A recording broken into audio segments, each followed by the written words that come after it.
Nakakatawa kasi ilang beses na hindi siya nakatid sa player niya.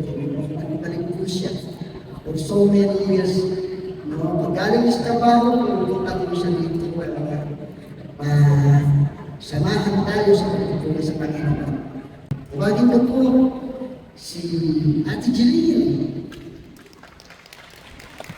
So, napakabuti nga po talaga ng Panginoon kasi muli, ilang Friday na ako nakakahatin.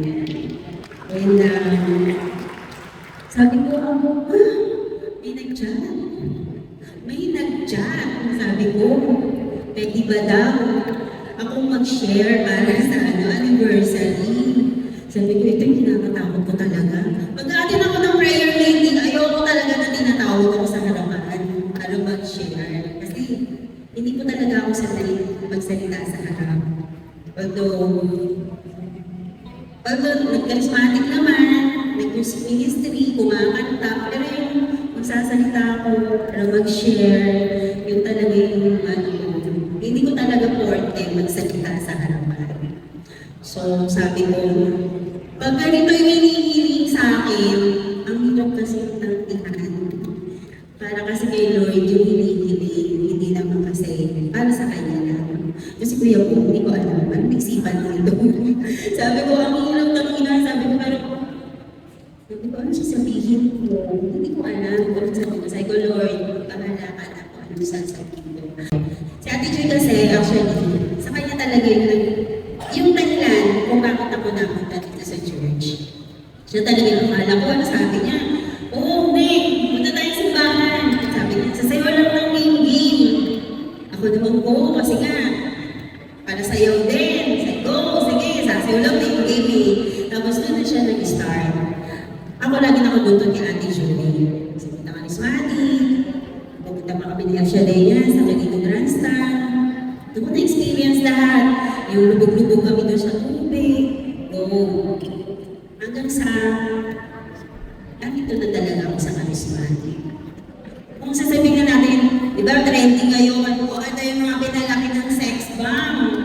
Ako proud ko masasabi ko, ako pinalaki ng charismatic. Pero narinig ko pa yun dito. Sabi ko, ako talaga pinalaki ng charismatic. Bumalik na sex bomb, ako magkikitig ulit sa charismatic. Sabi ko, Lord, sabi ko sa kanila na actually, matagal ko nang maiisip na mas pag nagsisimba ako, namimiss ko din talaga. Namimiss ko din yung mag-choir. Ako na ko talaga inisip nun, ang gusto ko kasi, medyo kasi, totoo naman di ba, na pag nasa charismatic, ang schedule kasi, di ba, kailangan ka na dito, punta ka dito, punta ka sa siguro parang hindi mo makakayanin, yung schedule na gano'n. Ang unang inisip ko kasi, sige, mag-join muna ako ng choir. Sabi ko, para lang, hindi kasi talaga ako kumakanta. Sabi ko, hindi ako kumakanta, hindi ako sumasayaw. Sa company namin, sabi ka dito, may singing contest, kailangan ng panlaban. Hindi ako nag-uo sa kanila. Never ako nag-uo. Kasi sabi ko, yung boses ko, yung pagsasayaw ko, dito yung nahubog sa charismatic. Si Lord yung nagbigay sa akin. Sabi ko siguro, kung gagamitin ko itong talent na to, para lang sa kanya. Pero last year, sabi ko, Lord, sorry na talaga. Sabi ko, parang this time mababakli ko yata yung pangako ko sa'yo. Pero bigyan mo ako ng sign na pwede sa'yo. So last year, pinagbigyan ko na, kasi walang-wala na talaga akong tao. Wala na malalaman. So sumali na lang ako mag-dance contest. Akala ko, parang ako lang ang taga-sunod lang, kung ano lang yung ibibigay na step, parang, sige, ganito, ganyan. Hindi pa pala gano'n. Dumating na, ako pa pala yung magtuturo. Sabi ko, Lord naman, sabi ko, akala ko naman, sasayaw lang ako. Hindi naman akalain na pati ako pa pala yung magtuturo. Sabi ko sa kanya, nakawin pa siya sa akin. So sabi ko, parang talaga ba salamat ko. Nakakatawa din talaga kanina nilalaginis ni Ate Baji ba? Yung mga pininaan namin dati. So, sabi ko kanina, bakit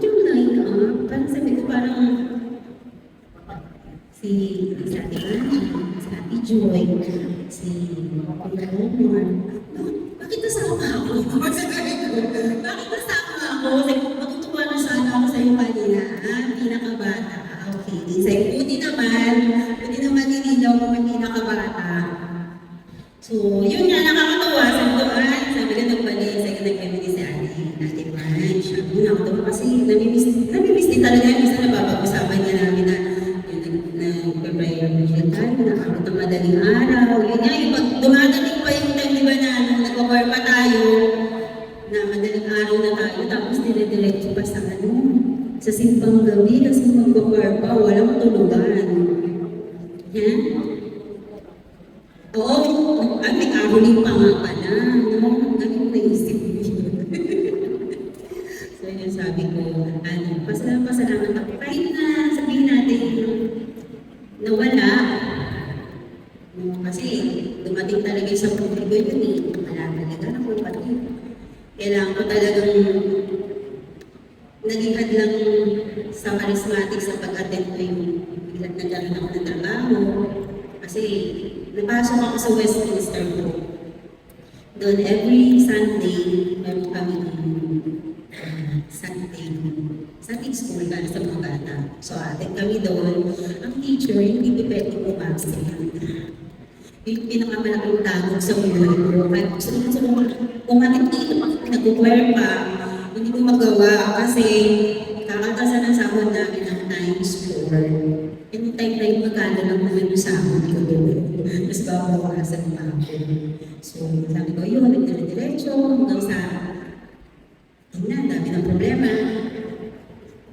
Yung mga taong nawala sa buhay ko. Ngayon sabi ko na kaya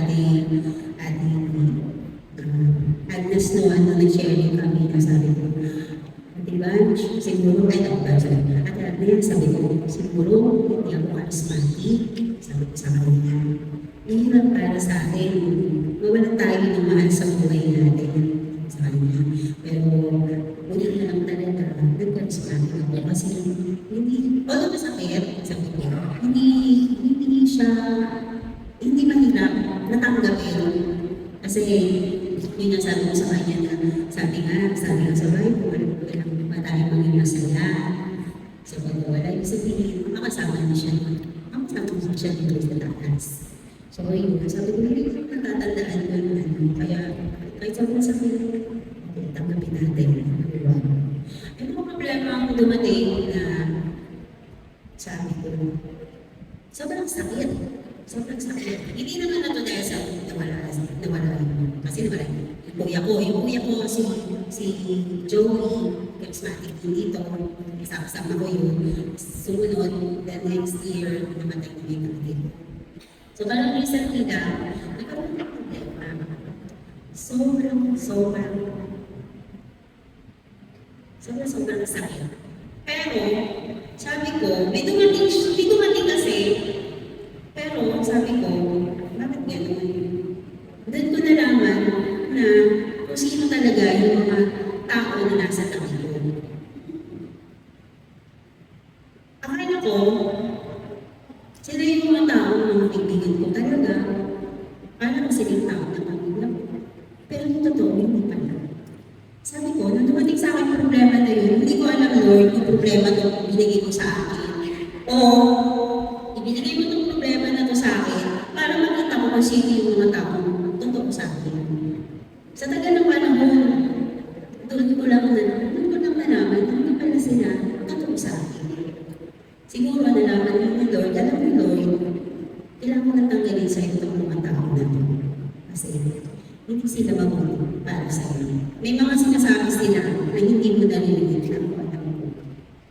Sabi ko, so siguro ito, sabi siguro tama na. Puputungin ko na. Sabi ko, Lord, kung ito yung kalooban mo, tatanggapin ko. Sabi ko sa akin. Ganun sakit. Kasi pinagkatiwala ako sa inyo. Kaya, sabi ko, nahirap pala sa karisman, nahirap pala mag-choir. Kasi sabi ko, namili ako. Kung hindi naman charismatic dahil yung choir ko sasabihan ko, hindi na naman muna. So sabi ko, sige, balik na lang muna ako sa every Friday. So, isang hirap talaga po pag sa work. Ito ngayon, Pati ako dito naka-uniform pa. Minsan pag Friday talaga, ang dami, patong-patong, kung kailan po ako andun lahat ng trabaho. Tapos sasabayan ka pa ng traffic, like Friday. So, yun, that's Friday, wala ako, di ba? Kasi na-traffic talaga ako doon, mahirap. So, sabi ko, sana nga na mag-dire-diretso na maka-attend na ako every Friday.